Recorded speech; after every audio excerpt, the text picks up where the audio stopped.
बिहार में वृद्धा पेंशन वालों के लिए नया नियम बिहार सरकार ने जारी किया है और यह सारे नियम वृद्धा पेंशन पाने वाले लोगों के लिए बहुत बड़ी खुशखबरी है।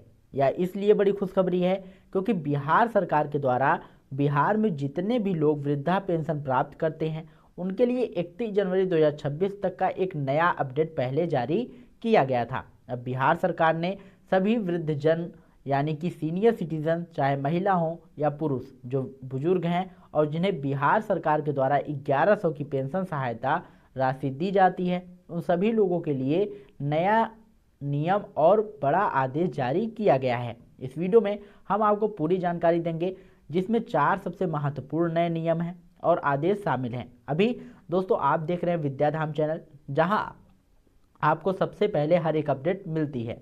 तो चलिए शुरू करते हैं। सबसे पहले और सबसे बड़ा आदेश जो है वो है बिहार के 1 करोड़ 16 लाख लाभार्थियों के लिए है। यह बड़ी घोषणा यह है कि बिहार में जितने भी लोगों को पेंशन मिलती है उन सभी की पेंशन जारी रहेगी, यानी किसी का भी पेंशन बंद नहीं किया जाएगा। बिहार सरकार और सामाजिक कल्याण विभाग की ओर से यह साफ तौर पर कहा गया है कि किसी भी तकनीकी या डॉक्यूमेंट्स की त्रुटि के कारण किसी लाभार्थी की पेंशन बंद नहीं की जाएगी। लेकिन इसका मतलब बिल्कुल नहीं है कि सरकार के जो नियम और आदेश हैं, जो जरूरी काम आप सभी को करने हैं, उन्हें आप नज़रअंदाज करें। वीडियो में बने रहिएगा, आगे हम आपको पूरी जानकारी देंगे कि आपको क्या करना है क्या नहीं। बिहार सरकार ने सभी पेंशनधारियों, विशेष रूप से वृद्धजनों से यह कहा है कि अब हर वर्ष यानी कि 12 महीने में एक बार जीवन प्रमाण पत्र यानी कि केवाईसी कराना जरूरी होगा। इसे लेकर नया आदेश और नया नियम क्या है, आइए एक एक करके समझते हैं। तो दोस्तों इसमें स्पष्ट रूप से बताया गया है कि एक सामाजिक सुरक्षा पेंशन किसी भी लाभार्थी की बंद नहीं होगी। सामाजिक सुरक्षा पेंशन योजना के लगभग 1 करोड़ 16 लाख लाभार्थियों को राहत देते हुए समाज कल्याण मंत्री ने बड़ी घोषणा की है। उन्होंने साफ कहा है कि किसी भी प्रकार की त्रुटि के कारण किसी भी लाभार्थी की पेंशन रोकी नहीं जाएगी। दूसरा सबसे बड़ा आदेश और घोषणा यह है कि अब जीवन प्रमाणीकरण के लिए हर महीने एक बार प्रखंड और पंचायत स्तर पर शिविर लगाए जाएंगे। यदि किसी कारणवश उस शिविर में किसी लाभार्थी का सत्यापन नहीं हो पाया तो संबंधित कर्मी लाभार्थी के घर जाकर जीवन प्रमाणीकरण की प्रक्रिया पूरी करेंगे।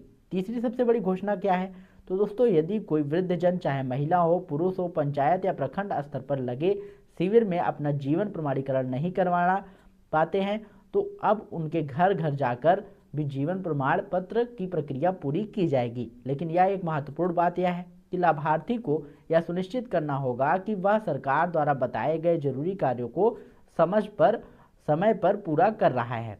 बताया गया है कि कई ऐसे वृद्ध पेंशनधारी हैं जिनका फिंगरप्रिंट काम नहीं करता, जिसकी वजह से केवाईसी नहीं हो पाती थी और पेंशन रुकने का डर बना रहता था। अब ऐसे लाभार्थियों के लिए आई वेरिफिकेशन और अन्य वैकल्पिक तकनीकी प्रक्रियाओं का उपयोग किया जा रहा है। जिनका फिंगरप्रिंट काम नहीं करता उनका भी सत्यापन किया जाएगा और उनकी भी 1100 रुपये की पेंशन बंद नहीं होगी। पेंशन प्राप्तकर्ताओं के नाम, आधार कार्ड या अंगूठे के निशान में विसंगति जैसी समस्याओं के कारण पेंशन प्राप्त करने में आ रही परेशानियों को ध्यान में रखते हुए जीवन प्रमाण पत्र की प्रक्रिया को सरल बनाने का निर्णय लिया गया है। सरकार का स्पष्ट कहना है कि यह सुनिश्चित किया जाएगा कि हर योग्य लाभार्थी को समय पर पेंशन मिले।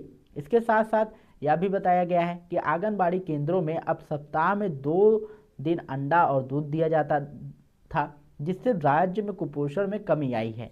मुख्यमंत्री के निर्देश के अनुसार राज्य सरकार समाज के हर विभाग तथा कल्याणकारी योजनाओं का लाभ पहुंचाने का काम कर रही है।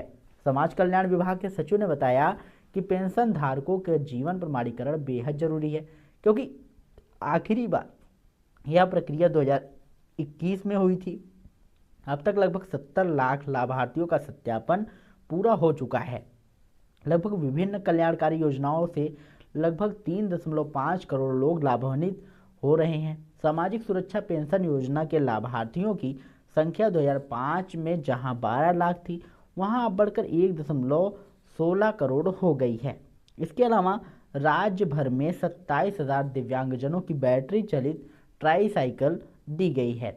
वृद्धजन, दिव्यांगजन और विधवा महिलाओं को भी पेंशन का लाभ दिया जा रहा है। दिव्यांगजनों के लिए कोई विशेष योजनाएं शुरू की गई हैं और हजारों बैटरी चलित ट्राईसाइकिल वितरित की जा चुकी है। दिव्यांग बच्चों के लिए भी बड़ी घोषणा की गई है। अभी 6 विशेष विद्यालय चल रहे हैं और अब सभी 9 प्रमंडल मुख्यालयों में 500 बिस्तरों की क्षमता वाला एक विशेष विद्यालय खोला जाएगा। इनमें से 5 विद्यालय जो हैं लड़कियों के लिए और 4 लड़कों के लिए होंगे। कुल मिलाकर पेंशन को लेकर यह बहुत बड़ी अपडेट है। जिन वृद्धाजन, दिव्यांगजन और विधवा महिलाओं का केवाईसी किसी कारण से नहीं हो पा रहा है, उन्हें ज़्यादा परेशान होने की ज़रूरत नहीं है। सरकार ने साफ कहा है कि किसी का भी पेंशन बंद नहीं होगा। फिर भी एक खास सलाह कि आप अपना जीवन प्रमाणीकरण या केवाईसी जरूर समय पर करवा लें। फिलहाल सीएससी सेंटर के माध्यम से भी केवाईसी कराई जा रही है ताकि बुजुर्गों को बार बार कहीं जाने और चक्कर लगाने की ज़रूरत ना पड़े। आप सभी दोस्तों देख रहे हैं विद्याधाम चैनल। अगर आपको ये जानकारी पसंद आई हो तो वीडियो को लाइक करिएगा, चैनल को सब्सक्राइब करिएगा। मिलते हैं नई वीडियो में नई अपडेट के साथ, तब तक के लिए जय हिंद, जय भारत।